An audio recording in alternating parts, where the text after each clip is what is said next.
नमस्कार स्टूडेंट्स। आज अपन कक्षा 10वीं के विज्ञान का जो चौथा चैप्टर है उसके इम्पोर्टेंट क्वेश्चंस करने वाले हैं। इम्पोर्टेंट क्वेश्चंस करने वाले। इम्पोर्टेंट क्वेश्चन क्यों करने वाले? क्योंकि इसका जो एक्सप्लेनेशन है वो पूरा कंप्लीट मैंने यूट्यूब में डाल रखा है। इसके 4 भाग मैंने कंप्लीट वहाँ पे डाल रखा है। तो आज अपन इसका केवल इम्पोर्टेंट क्वेश्चन करने वाले हैं और इम्पोर्टेंट भी ऐसे जो परीक्षा में पूछे जाते हैं और पूछे जाएंगे। तो देखें आप बिना स्किप किए हुए ध्यान से और इत्मीनान से देखिएगा। देखो पहला क्वेश्चन है इंपॉर्टेंट क्वेश्चंस में, बायोगैस का प्रमुख घटक है। क्वेश्चन क्या है? बायोगैस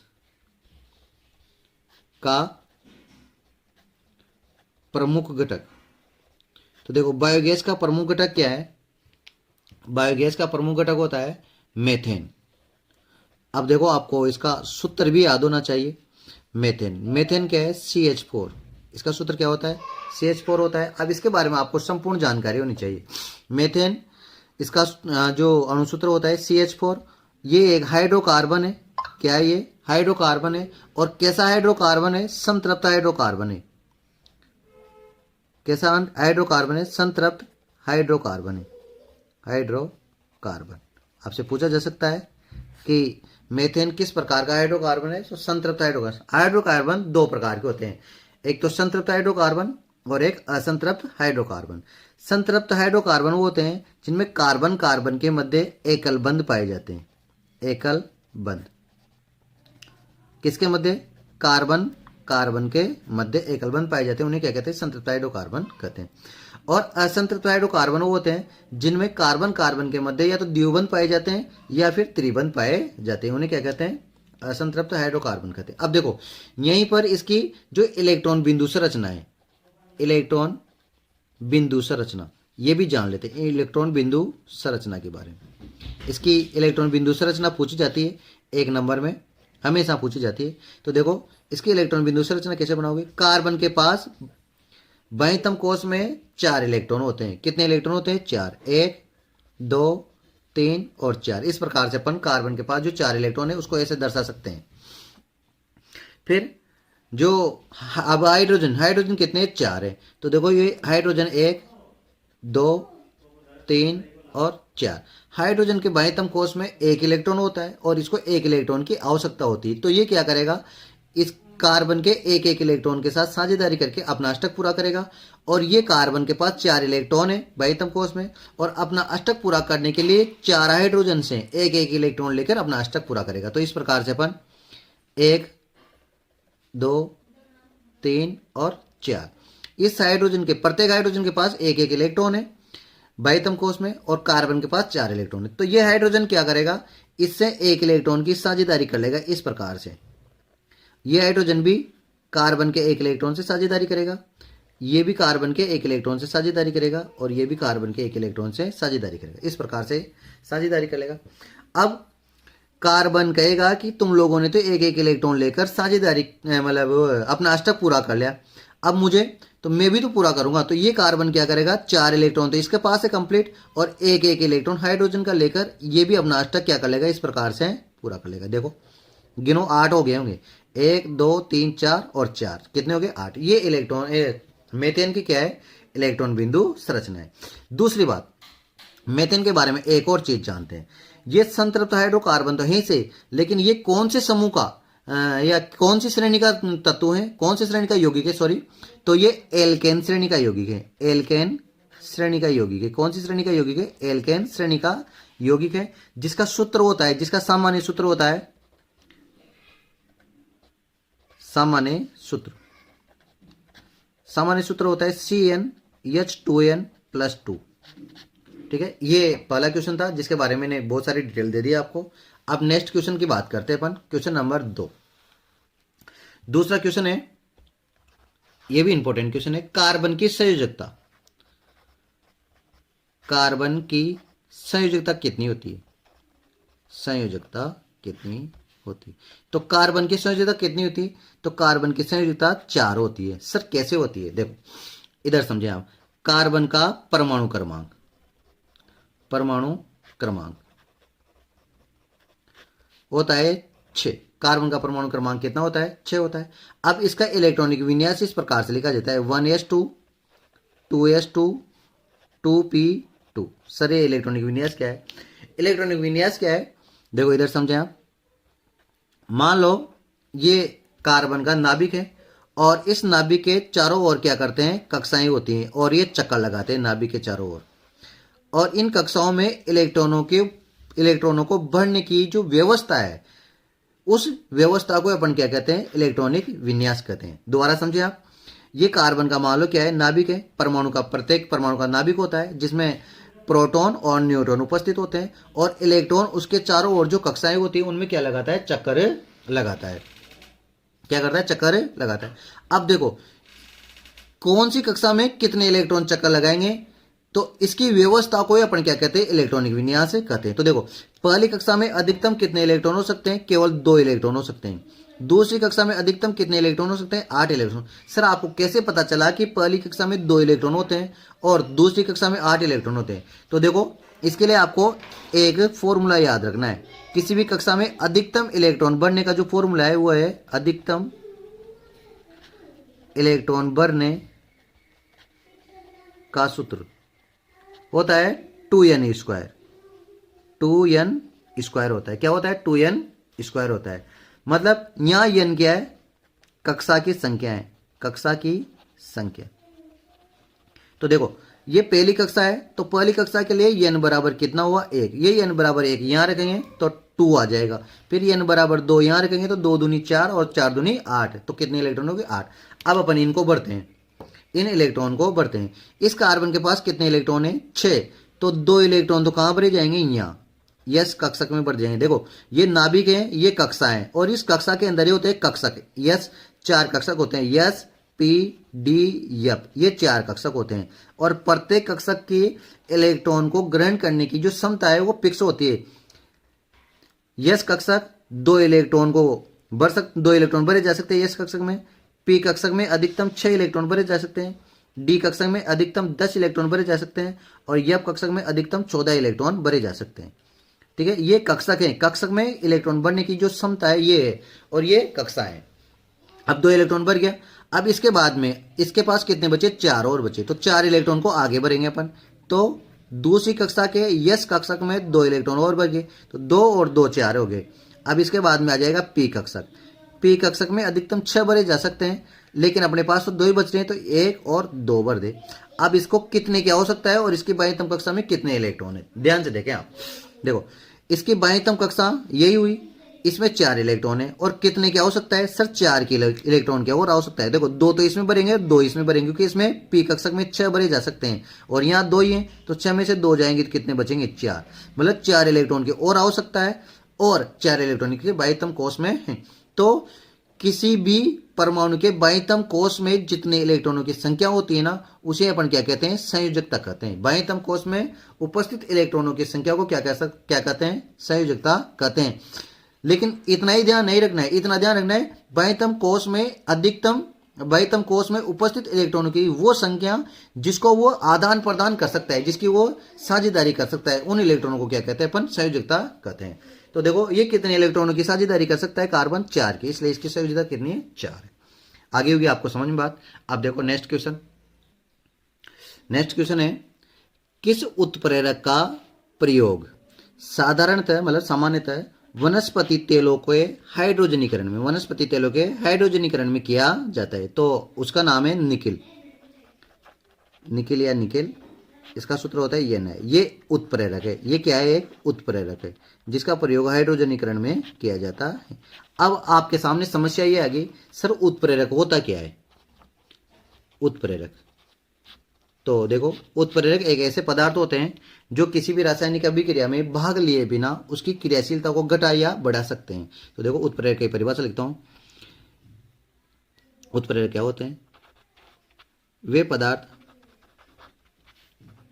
या फिर तत्व जो किसी रासायनिक अभिक्रिया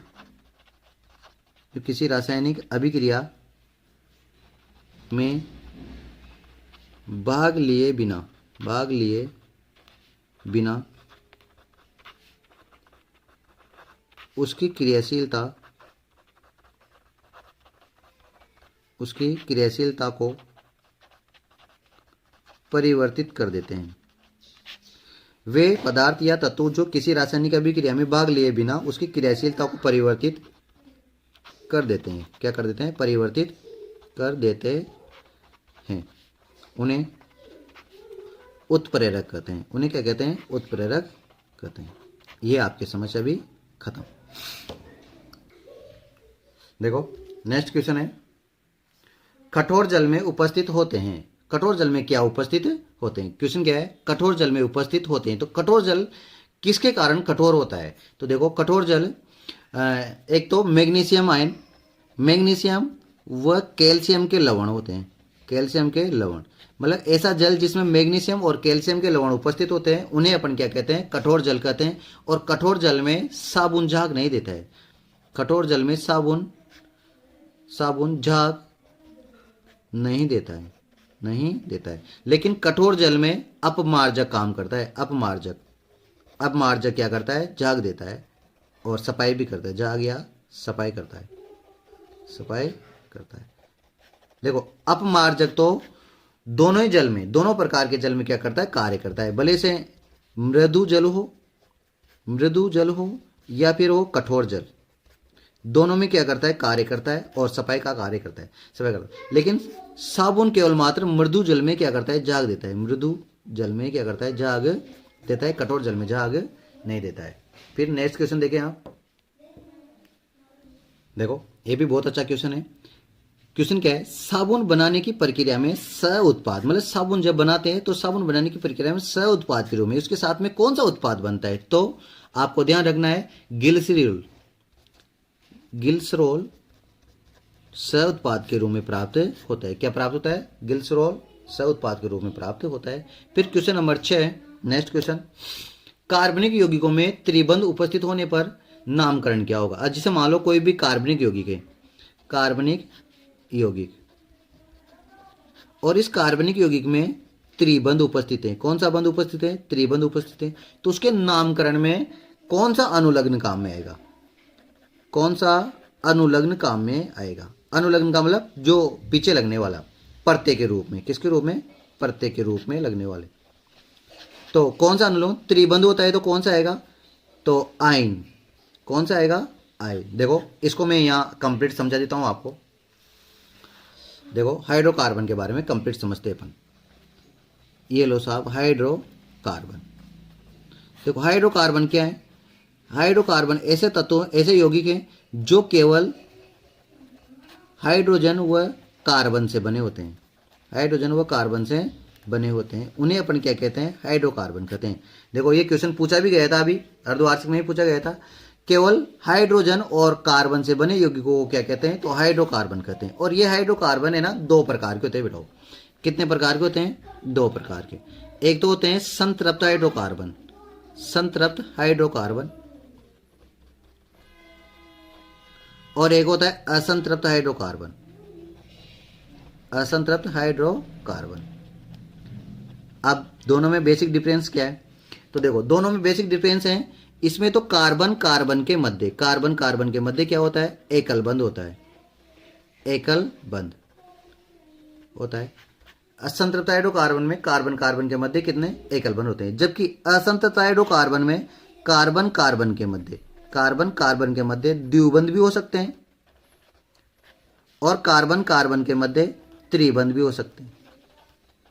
अगर कार्बन कार्बन के मध्य द्विबंध और त्रिबंध है तो वह असंतृप्त हाइड्रोकार्बन है, और अगर कार्बन कार्बन के मध्य एकल बंध है तो उन्हें अपन क्या कहेंगे? संतृप्त हाइड्रोकार्बन कहेंगे। अगर परिभाषा के रूप में देखना चाहे तो वे हाइड्रोकार्बन जिनमें कार्बन कार्बन के मध्य एकल बंध पाया जाता है उन्हें अपन संतृप्त हाइड्रोकार्बन कहते हैं।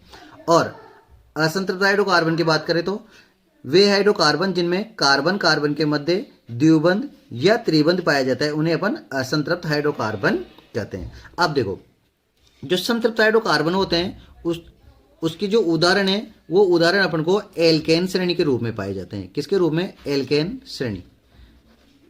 श्रेणी के रूप में पाए जाते हैं। और जो असंतृप्त हाइड्रोकार्बन में द्विबंध वाली जो यौगिक है हाइड्रोकार्बन है उनके जो उदाहरण है वो अपने को एल्कीन श्रेणी के रूप में पाए जाते हैं। किन कौन सी श्रेणी में? एल्कीन श्रेणी के रूप में पाए जाते हैं। और जो त्रिबंध वाले हैं उनके उदाहरण अपने को एल्काइन श्रेणी के रूप में पाए जाते हैं। एल्काइन श्रेणी के रूप में पाए जाते हैं। अब इनके बारे में भी थोड़ी थोड़ी जानकारी ले लो। देखो एल्केन श्रेणी के अंदर कौन से तत्व आएंगे जिनमें कार्बन कार्बन के मध्य एकल बंध हो और इसका जो सामान्य सूत्र है, इसका जो सामान्य सूत्र पूछा जाता है, सामान्य सूत्र, इसका सामान्य सूत्र होता है CnH2n प्लस 2। CnH2n प्लस 2 जहां n क्या है? कार्बन की संख्या, कार्बन की संख्या क्या है? कार्बन की संख्या। इसके बाद में बात करें अपन इसके अनुलग्न की। किसकी बात करें? अनुलग्न। तो इसका अनुलग्न होता है, देखो ध्यान से, इसमें क्या आ रहा है? Alkane ane, alkane ane. तो इसका अनुलग्न क्या होता है? एन। मतलब किसी भी यौगिक के पीछे क्या जुड़ेगा? एन जुड़ेगा। क्या जुड़ेगा? एन। जैसे मान लो अपन कार्बन की संख्या 1 ले लें, तो यहाँ 1 रखेंगे तो C, यहाँ 1 रखेंगे तो 2 और 2 कितना हो जाएगा? 4। तो CH4 आ गया। क्या आ गया? CH4। ये आ गया CH4। अब देखो कार्बन की संख्या 1 हो ना तो उसे क्या बोलते हैं? मेथ। और इसमें जुड़ेगा एन तो हो जाएगा मेथेन। इस प्रकार से इसके उदाहरण होते हैं। फिर अपन बात करते हैं एल्कीन श्रेणी की। अभी थोड़ी देर बाद में इसके पूरे कंप्लीट समझाएंगे। फिर अपन बात करते हैं एल्कीन श्रेणी। एल्कीन श्रेणी का जो सामान्य सूत्र होता है, सामान्य सूत्र, एल्कीन श्रेणी का सामान्य सूत्र CnH2n होता है। क्या होता है? CnH2n। और इसका जो अनुलग्न होता है, अनुलग्न, इसका अनुलग्न होता है, देखो एल्कीन इन, तो इन होता है। क्या होता है? इन। अब देखो इसमें अगर मान लो C बराबर 2 रखें तो C2 और H4 बनेगा। अब C2 को अपन विज्ञान की भाषा में एथ बोलते हैं। क्या बोलते हैं? एथ। और इसमें जोड़ेंगे इन तो क्या बन जाएगा? एथीन। क्या बन गया? एथीन। इस प्रकार से इसके यौगिक बनते हैं। फिर एक और इसका उदाहरण ले लेते हैं, एल्काइन। इसका जो सामान्य सूत्र होता है, सामान्य सूत्र CnH2n माइनस 2 होता है। और इसका जो अनुलग्न होता है, अनुलग्न, इसका अनुलग्न होता है आयन। क्या होता है? आयन होता है। और इसका अगर अपन नामकरण करना चाहे तो देखो यहाँ CN की जगह 2 रखो तो यहाँ आ जाएगा C2 और 2 रखेंगे तो 2 दूनी 4, 4 में से 2 गए तो 2, तो 2।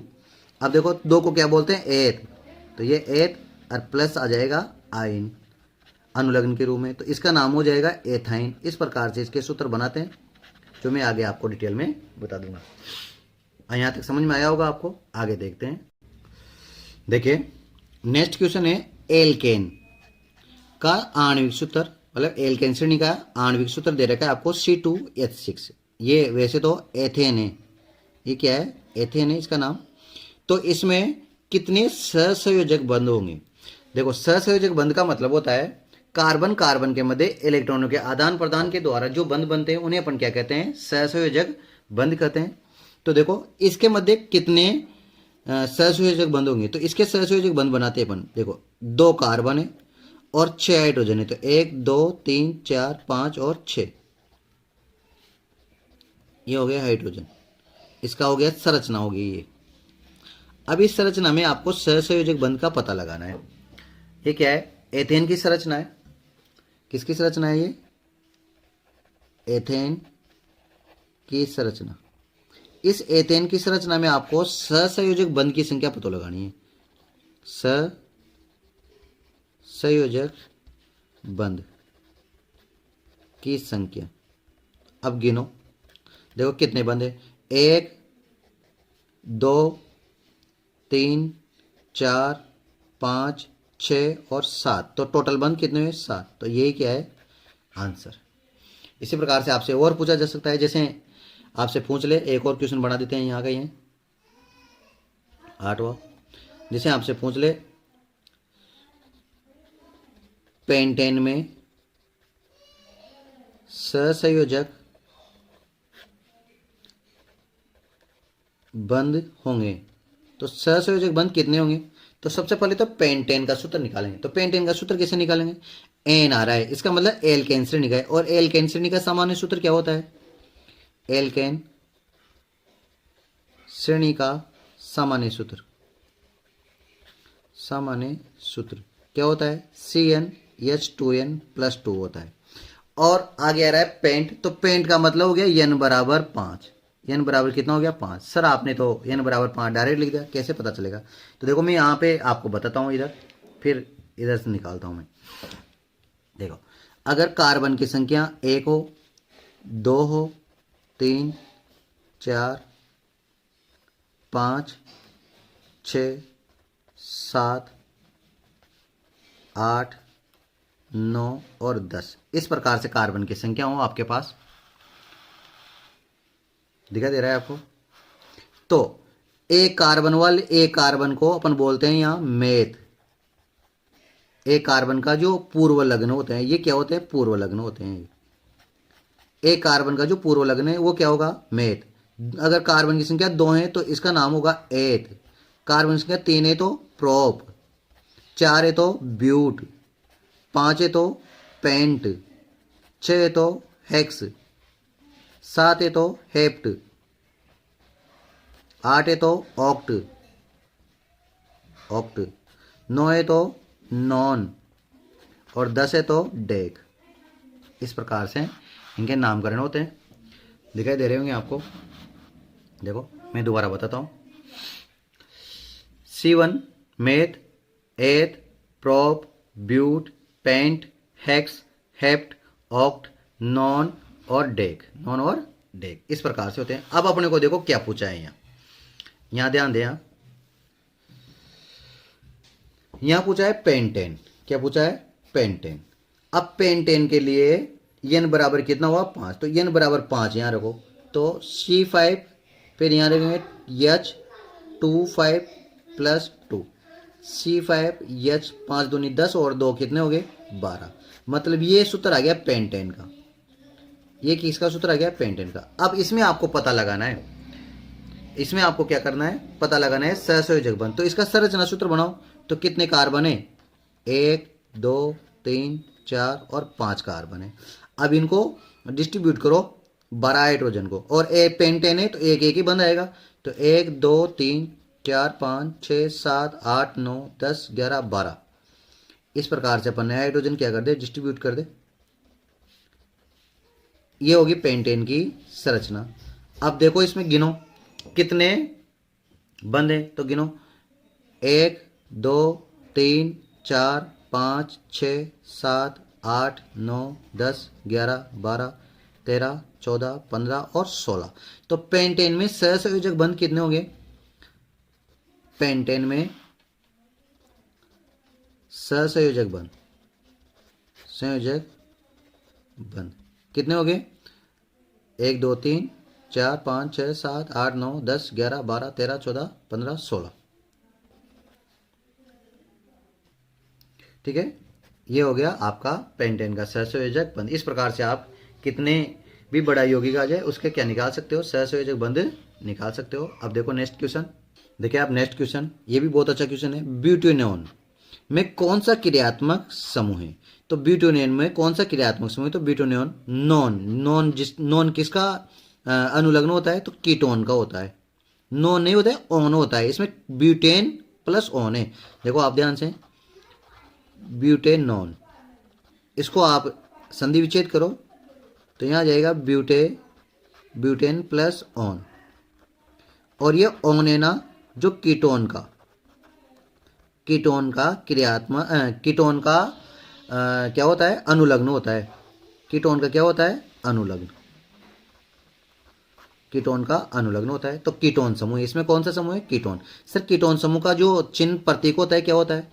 तो देखो इसका प्रतीक होता है C+O।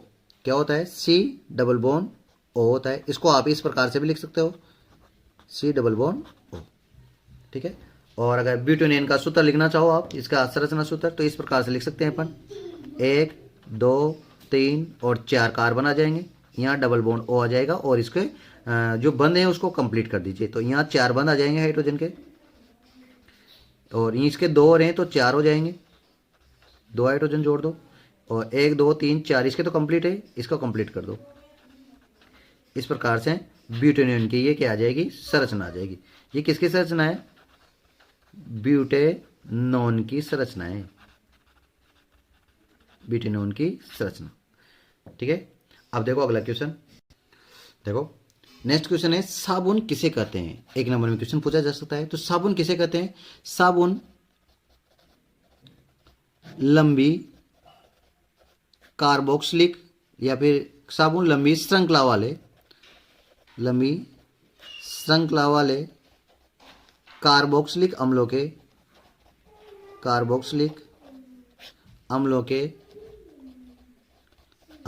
के सोडियम